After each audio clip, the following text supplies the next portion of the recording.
Hi, welcome back to Storytime. I'm Miss Joanna. Today's book is Memoirs of an Elf. It is written by Devin Scillian and illustrated by Tim Bowers. This book is about what it's like to be an elf. Elf is my favorite Christmas movie, and sometimes I feel like I would have been a perfect elf for Santa. I love Christmas so much, and I want everyone's Christmas to be wonderful, so I would do anything I could do to help him. Well, that's kind of what this book is about. You're going to get to see what it's like to be an elf. I hope you like it. Memoirs of an Elf.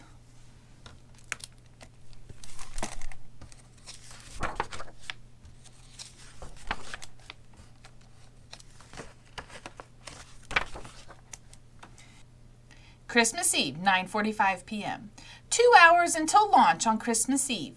The sleigh is loaded and I feel great. My ears are nice and pointy and I'm feeling extra short today. Bob and a Nutshell look really good too. Around the world in 24 hours, and it's our job to keep Santa on schedule. I feel so good I snap an Elfie. 10:45 p.m. 1 hour before launch and it begins to snow. The reindeer love it. We elves have a saying, no snow, no Christmas. But at the North Pole, it has snowed every Christmas Eve for like 600 years, so no problem.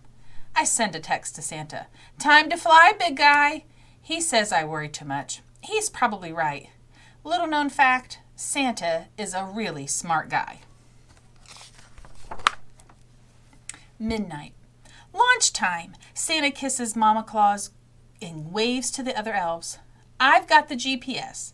Bobbin is in charge of the toy bag, and Nutshell has the nice list. Little known fact, we don't even bring the naughty list with us. A crack of the whip and away we go into the polar sky. I start the timer. 24 hours to go. 22 hours to go. So far, so good. Guam and Fiji were a little warm, but back up above the clouds we're as cool as popsicles as we head for New Zealand. Santa is singing Here Comes Santa Claus. Little known fact, it's his favorite carol. No music, no Christmas. That's what I always say. 18 hours to go. Starting to worry about falling behind. Santa always wants to stop and pet every dog. Little known fact, Santa loves dogs and dogs love Santa.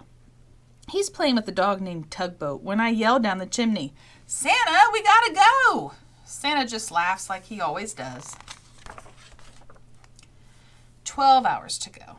Halfway around the world, Bobbin and Nutshell are arguing about whether the bag is half full or half empty. We're falling further behind because the kids have left more cookies than usual this year. Santa tries to eat all of them except ginger snaps. Little known fact, Santa doesn't like ginger snaps, so he gives all of those to me, Bobbin, and Nutshell.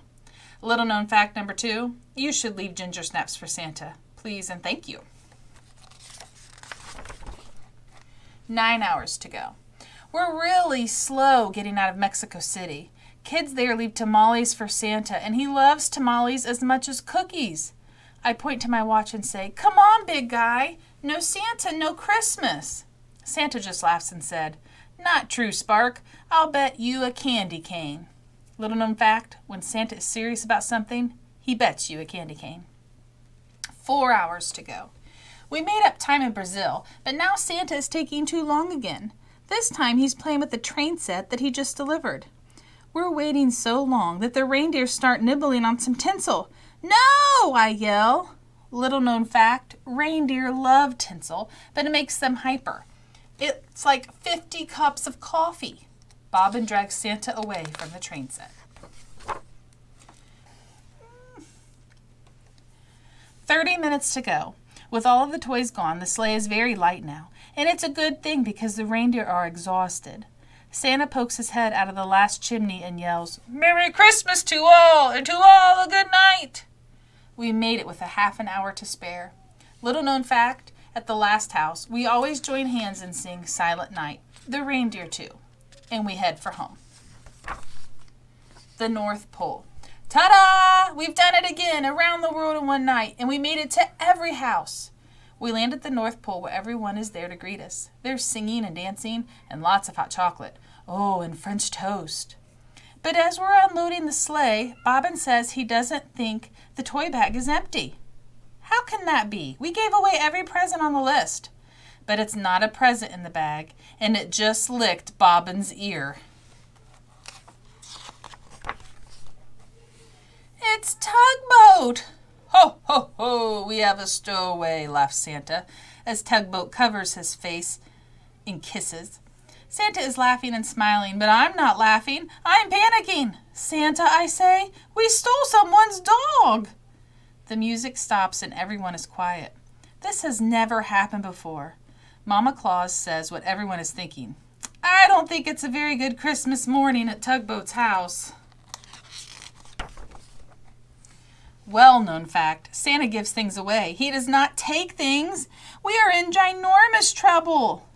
Any ideas? Asked Santa. Bobbin said we should put Tugboat in a box and mail him home. Nutshell says we should keep Tugboat for a year and take him back next Christmas. I suggest we put Tugboat in a hot air balloon and that he would probably mostly sort of be okay. Mama Claus is the only one thinking clearly. Get back in the sleigh, she yells. But the sun is just coming up. Little known fact, we have never flown during the day. People could see us. We put sunglasses on the reindeer and change into disguises that probably aren't very good. The reindeer are tired and confused, but Santa gives them a few nibbles of tinsel and they race for the runway. Suddenly we're off like a rocket back in the sky. We're all very worried, except Tugboat. He's having the ride of his life. 9 a.m. Christmas morning. We land behind some trees near Tugboat's house. Bobbin and Nutshell stay with Tugboat while Santa and I creep up to the window. It's worse than we thought. There are all the presents we brought, but they haven't been touched. 3 children are crying. Their mother is on the phone and their father is standing in the doorway yelling, Tugboat! Tugboat! Here, boy! How dreadful, whispers Santa. We sneak back to the sleigh. Now it gets complicated. Bobbin thinks we should sneak Tugboat down the chimney. Nutshell is thinking about a big slingshot. I'm wondering if the back door is open. It seems impossible, really. But Santa gives Tugboat a pat and says, Go ahead, boy. In a flash, Tugboat takes off like a rabbit through the trees, plowing through the snow toward the house. All of a sudden, the whole family is in a pile covering Tugboat with hugs and kisses. More tears now, but they're the good kind. And I honestly have never seen a happier family on Christmas morning.